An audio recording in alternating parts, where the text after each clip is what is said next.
un petit peu broche à foin. Yasmine Abdel-Fadel. On peut pas être un chef à temps partiel. Moi, ce qui me dépasse, c'est que le dossier, là, il est pas nouveau depuis une semaine. Marc-André Leclerc. Il n'a pas de règles. Et ça, quand il n'y a pas de règles... La rencontre. Il va falloir s'accrocher à quelque chose qui est ancré dans la réalité des Québécois. Non, mais elle l'a dit, c'est irréprochable. Hein? Sa gestion est irréprochable. Il faudrait qu'il sourie, qu'il a l'air plus enjoué.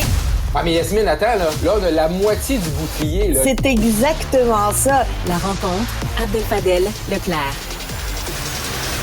C'est probablement le pire sondage de la CAQ et de François Legault depuis son arrivée au pouvoir. Si des élections avaient lieu aujourd'hui, le parti de François Legault serait en terrain minoritaire. C'est pas rien, là, avec à peine 30% des intentions de vote. Ça profite au Parti québécois qui poursuit sa remontée spectaculaire avec 26%. Yasmine, Marc-André, bonjour à vous deux.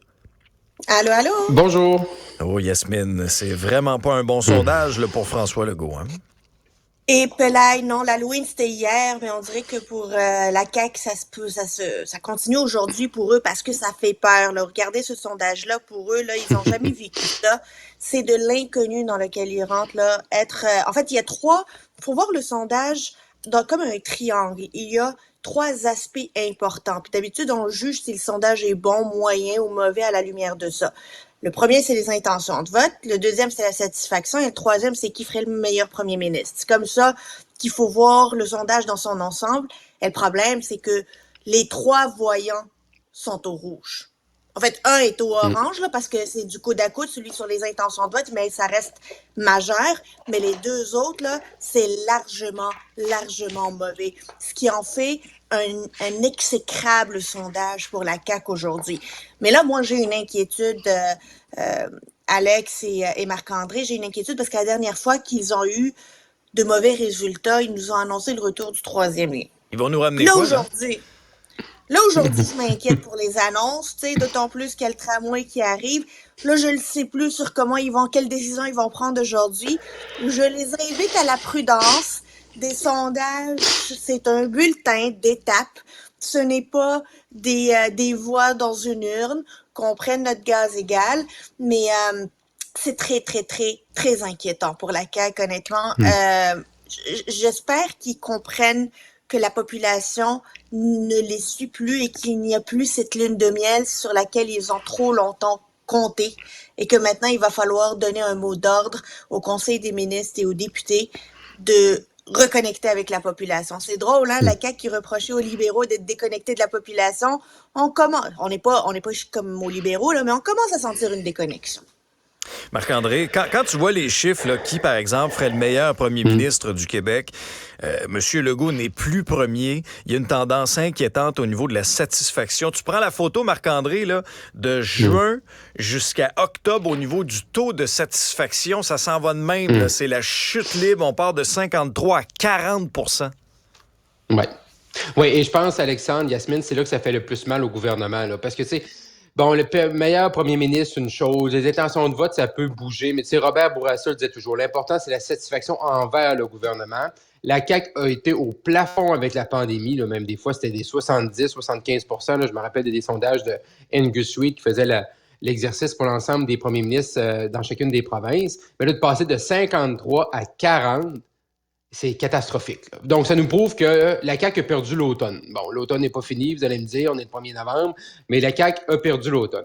Également, dans tous ces chiffres-là d'hier, puis j'aime là, le triangle à Yasmine, ce qui fait mal, c'est que suite à Jean Talon, le 2 octobre, moi, j'ai parlé avec des élus caquistes, puis qui est allé faire du porte-à-porte. Hey, hein, les gens à Québec, c'est pas évident, puis les gens à Québec. Mais là, c'est pas juste Jean Talon, c'est pas juste la région de Québec. Là, c'est le Québec au complet, là. Et c'est ça qui fait mal à la CAQ. Et là, on est mercredi, journée de caucus, 18h30 ce soir. Tous les députés, les 89 députés de la CAQ sont ensemble avec Il va y avoir des faces longues. Il va y avoir des faces longues, Marc-André. Il va y avoir des faces longues. Là. Oui, il va y avoir des faces longues, des faces... je l'ai déjà dit, les députés, c'est des petites bêtes nerveuses. Et là, ils vont commencer à regarder c'est quoi les variations. Parce que la CAQ, là, à 30 % aujourd'hui dans les intentions de vote, il était à 41 à l'élection. Là. Perdre 11 points en un an, c'est énorme. Là. C'est énorme, c'est catastrophique pour M. Legault. Et moi, comme Yasmine, j'ai hâte de voir comment la CAQ va se ressaisir. Parce qu'il y a une opportunité là, d'être meilleur, de livrer la marchandise. Et les politiciens, trop souvent, ne comprennent pas le mandat qu'ils ont reçu de la population lors d'une élection générale. Et la CAQ a eu un mandat extrêmement fort, mais également avec des attentes démesurées, élevées. Ils n'ont pas le choix de livrer la marchandise en éducation, en santé, dans les transports, dans les services sociaux, la DPJ. On pourrait... Tout est passé. Mais clairement, présentement, ils ne livrent pas et la population le démontre dans le sondage de ce matin. C'est particulier parce que là, maintenant, ils ont encore du temps pour se racheter. Puis là, ce que je me demande, c'est est-ce qu'on va commencer à préparer un remaniement ministériel, par exemple? Mais même la question du remaniement ministériel, faut pas le voir comme une fin en soi. C'est juste une des nombreuses avenues pour pouvoir shaker à cabane, là, pour partir sur d'une nouvelle donne. Tu vas pas changer Éric Girard des Finances, tu vas pas changer Christian Dubé de la Santé, tu vas pas changer Bernard Drinville de l'Éducation. Non, mais je peux t'en nommer d'autres, moi, que je changerais, entre autres, là, Mme Duranceau. Ouais. Il y en a d'autres qui pourraient changer, mais je te dirais que là où... C'est quoi la plus grosse frustration? C'est qu'on n'a pas des services en santé, qu'on n'a pas des services en éducation, qu'on manque... que l'inflation nous fait mal. Donc, dans les ministères là, bien précis, tu peux pas les changer. Ils sont en train de mener des grosses réformes. Est-ce que c'est juste pour lancer un message qu'on repart sur de nouvelles bases? Ça pourrait être ça, mais est-ce que le jeu en vaut la chandelle de prendre encore une étape d'adaptation? C'est ça le calcul que la CAQ doit faire actuellement. Et je pense que d'ici le mois de janvier, ils vont repenser à ça. Ils vont voir qu'est-ce qu'ils peuvent insuffler comme nouvelle énergie dans ce Conseil des ministres qui commence à se détacher de la population. Oui, puis je pense aussi, Alexandre, que le sondage de ce matin prouve une chose. À l'ère où nous sommes aujourd'hui en 2023, en politique, la cohérence paye. OK? Et je pense que ce que M. Saint-Pierre Plamondon est en train de récolter. Qu'on soit pour ou contre l'option souverainiste, qu'on soit des pro-PQ ou des anti-PQ, les gens aiment la cohérence. Hein? Tu fais ce que tu dis, puis tu dis ce que tu fais. Et ça, M. Saint-Pierre Plamondon, lui, il s'assume. Il s'assume comme individu, il s'assume comme politicien, il s'assume comme personne qui est à la tête d'un parti qui a une idée de séparer le Québec. C'est ça son idée, il fonce là-dedans. Des fois, il fait des pas de côté, là, bénévolat. Là, je veux dire, ça, pour moi, c'est une déclaration qui n'a pas sa place. Puis quand on écoute là, Lucien Bouchard dans le podcast à François Legault, là, il dit il va y avoir des turbulences. Je veux dire, il faut se mettre les yeux devant les trous. Mais les gens aiment la cohérence, aiment la sincérité. Les gens qui ont des convictions. Et la CAQ, là, c'est une coalition. La CAQ, c'est un jello mou. Hein? Et c'est un jello qui est encore plus fragile, plus mou depuis le 20 avril dernier, depuis que Mme Guilbeault a annoncé la fin du troisième lien, où oui, ça a shaké les colonnes du Temple ici à Québec, mais là, on voit que cette attitude-là, le fait de ne pas tenir ses promesses, le fait d'avancer, de reculer, de prendre de mauvaises décisions, de ne pas livrer la marchandise, ben les gens se réveillent, là. Ils se réveillent pas juste ici à Québec, ils se réveillent à la grandeur de la province. Mais parlons une demi-seconde là, de l'exploit de Paul Saint-Pierre Plamondon et du Parti québécois. Là. Il faut en parler parce que c'est tout un tour de force. Là. C'est absolument un exploit. Ils étaient 3, ils sont 4 depuis un mois. Ils sont rendus à chauffer la CAQ dans les intentions de vote, à dépasser la CAQ dans le meilleur premier ministre. Honnêtement, c'est un tour de force extraordinaire. Puis ça démontre la rigueur, la démarche et la stratégie qui se sont établies. Ce ne sont pas des figurants à l'Assemblée nationale, les députés de la CAQ. Ils réussissent à rythmer le cycle médiatique, le débat politique et à toujours prendre les adversaires par le champ gauche et à imposer leur sujet du jour. Ça, là, ça vient pas par coïncidence. Ça démontre un travail en coulisses, là, qui doit être extraordinaire avec le peu de moyens qu'ils ont, là. Ils n'ont pas les salles de recherche des libéraux et Québec solidaire. Et malgré ça, ils réussissent à scorer. Yasmine, j'irais même encore plus loin. Ouais. Dans l'esprit de plusieurs, moi, j'ai l'impression que c'est le Parti québécois à l'opposition à l'Assemblée nationale maintenant. Oui. Ben oui. Oui, mais ça, c'est clair. Ton observation, Alexandre, est la bonne. Je veux dire, c'est pas le PQ qui cherche, puis c'est pas Québec solidaire avec sa course au porte-parole-là. Puis là, ce matin, t'as Manon Massé, Gabriel Nadeau-Dubois qui attaque Christine Labrie, sa souveraineté, puis ça, l'Assemblée constitutive qui vont faire avancer leur cause, là. Mais vraiment, le PQ, présentement, pour plusieurs gens, est vu comme l'opposition officielle. On a déjà parlé ensemble. Pour moi, le PQ, c'est le seul parti qui a un potentiel de croissance d'ici 2026. Et là, ça se confirme de sondage en sondage. C'est le seul parti présentement. Et c'est exactement ce qui arrive présentement, c'est exactement le contraire des volontés, des vœux de François Legault. Quand François Legault est revenu, a fondé la CAQ, puis quand tu parlais des gens qui ont travaillé autour de lui à cette époque-là, c'était d'anéantir, entre guillemets, le PQ. Et là, c'est le contraire qui arrive, là. Et là, pour lui, là, c'est son pire cauchemar, là. Je veux dire, il est revenu, on va faire la CAQ, on va anéantir le PQ va disparaître.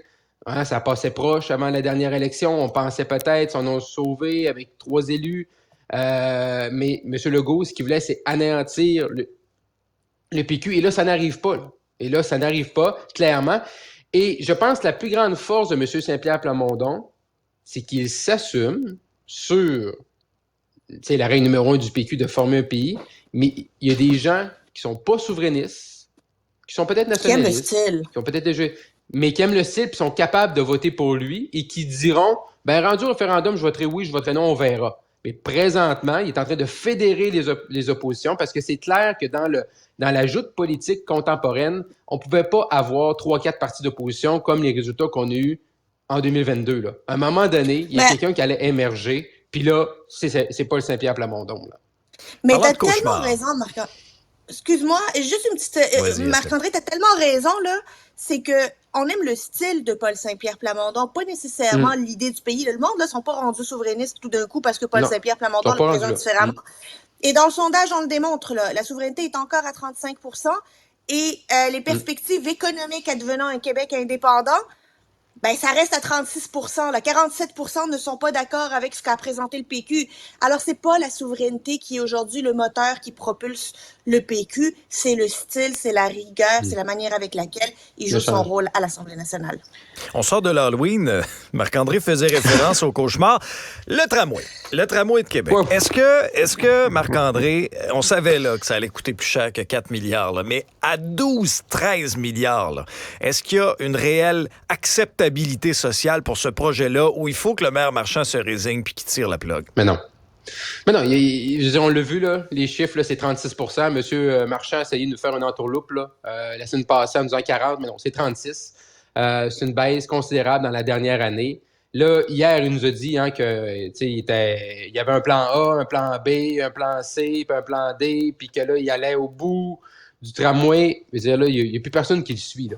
Puis M. Marchand, le moment donné, là, je veux dire, il va devoir être un petit peu égoïste et puis penser à sa carrière à lui. Là. Parce que présentement, l'élection est dans 2 ans, là, il est en train de tuer sa chance d'être élu. Là. Parce qu'à 36%, puis ça, dans la question, on n'avait pas les coûts. Là. On n'avait pas le 12-13 milliards. Là. Fait que probablement le 36 est rendu un 20. Là. Parce que l'aiguille a bougé. Le monde... L'aiguille a bougé, c'est certain, depuis le dernier sondage. Là, ce matin, 9h30, ils vont nous dire qu'est-ce qu'il va en faire, qu'il discute avec le gouvernement. Moi, je demandais au gouvernement, qu'est-ce que vous discutez? On ne sait pas trop ce qu'il va annoncer. Mais clairement, ce qu'on attend aussi également à Québec, c'est des consortiums qui vont déposer. Là, ils ont jusqu'au 2 novembre, ça c'est demain. Il n'y en aurait pas. Il n'y en aurait pas. C'est ce qu'on entend. Oui, c'est ça. Je veux dire, là, je ne mettrai pas ma baisse à la bille, je ne vais pas mettre ma maison garantie, mais ce qu'on entend, c'est qu'il n'y en a pas. Est-ce que c'est ça qu'ils vont nous annoncer? Mais sinon, c'est la Ville qui va être maître d'œuvre. OK, ça va coûter moins cher si c'est la Ville qui commence à donner des contrats à gauche et à droite. Et là, je ne suis pas sûr qu'on ait l'expertise. Là. Mais M. Marchand, tiré sur la plug, c'est une mauvaise journée à passer. Retourner à la table à dessin, c'est un mauvais projet. On veut du transport en commun à Québec. Ça prend un transport lourd, mais ça prend un projet qui est régional, Rive-Nord, Rive-Sud, qui dessert les banlieues, pas juste le Québec. Fait que faites-vous un cadeau. Le lendemain de l'Halloween, tirez sa blog. Hey Yasmine, le maire Marchand pourrait utiliser le truc de Geneviève Guilbeault, là, arriver en point de presse avec des gros cartables. Puis là, je suis sûr que les cartables existent encore. Là, il pourrait juste aller prendre les mêmes, mais il faut recycler quand même.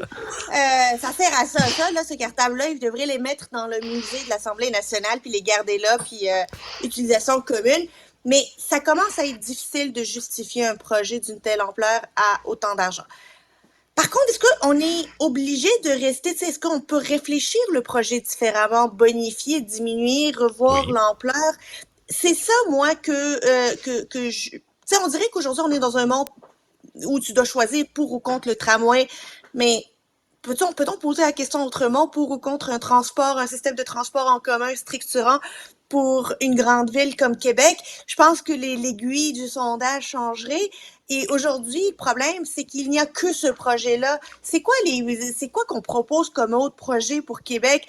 On est comme pas capable d'être visionnaire en matière d'infrastructure au Québec. Dès qu'il y a un projet d'infrastructure, que ce soit le troisième lien, le REM de l'Est, un métro, une ligne de métro, on est tous comme, attends, on est-tu pour ou contre la ligne rose de Valérie Plante, le prolongement de la ligne bleue, le REM de l'Est? Toujours à devoir choisir si on est pour ou contre un projet. Or, ce n'est pas de ça dont il s'agit.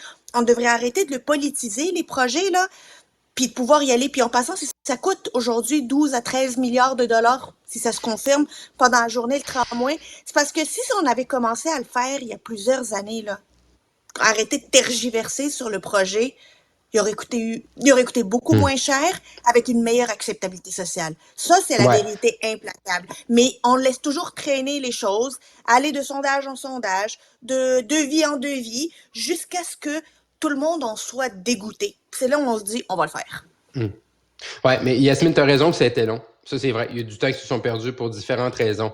Mais, chers politiciens, présentez-nous des projets qui sont bons.